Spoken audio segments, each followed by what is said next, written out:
Nous savons tous que Christophe Colomb a découvert l'Amérique. C'est un fait. Il apparaît dans les manuels d'histoire comme un pionnier audacieux découvreur du Nouveau Monde. Mais des documents récemment découverts nous montrent un aspect bien plus sombre de son voyage légendaire. En effet, Colomb, arrivant le premier en Amérique, aurait eu alors un contact inattendu avec une race d'extraterrestres avancés.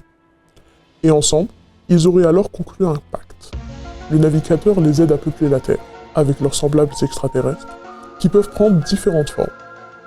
En échange, ils bénéficient de technologies. Et bizarrement, c'est à partir de 1492 qu'historiquement, on rentre dans les temps modernes, et qu'il y a plein de nouvelles découvertes.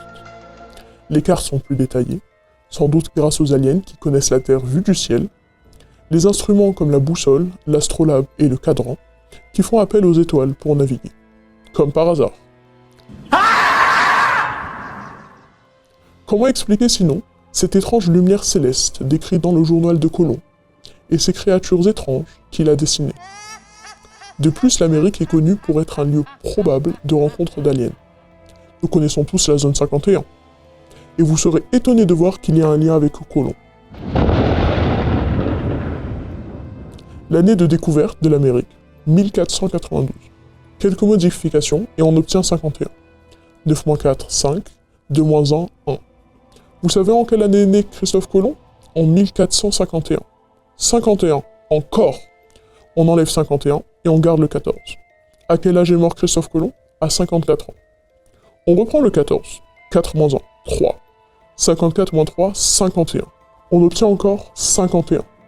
Coïncidence? Je ne crois pas.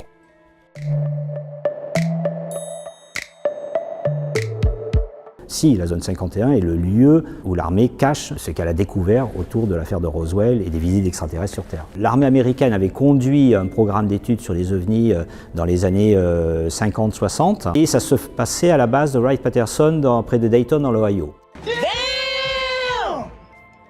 Les découvertes archéologiques récentes sur les sites de premières colonies de Colomb révèlent des artefacts étranges et des inscriptions indéchiffrables qui confirmeraient le lien entre l'explorateur et les aliens. On peut aussi évoquer les géoglyphes de Nazca, qui n'ont pu être réalisés par l'homme, et dont un des dessins représente une créature se tenant sur ses 2 pieds. Les autres géoglyphes représentent des animaux, car on l'a compris, les extraterrestres peuvent prendre différentes formes. Voici encore des preuves. Ces animaux n'en sont clairement pas. Observez bien leur comportement. Regardez cet ours par exemple. Est-ce vraiment un véritable ours? Je ne crois pas. C'est en réalité un alien qui se bat. Vous voyez ce chien? C'est en réalité le président des aliens, habillé de son costume de luxe. Ou encore, regardez ces animaux-là. Vous trouvez ça normal? Moi, pas du tout. De plus, cette conspiration commence à être réalisée par de plus en plus de monde. Si vous suivez l'actualité, vous avez sûrement entendu parler du grand remplacement, dont Zemmour parle tout le temps. Vous pensez qu'il parle des migrants? Mais pas du tout. Il parle des animaux qui sont remplacés par les aliens et qui nous envahissent sournoisement. Méfiez-vous alors des animaux. Les extraterrestres sont en train de nous envahir.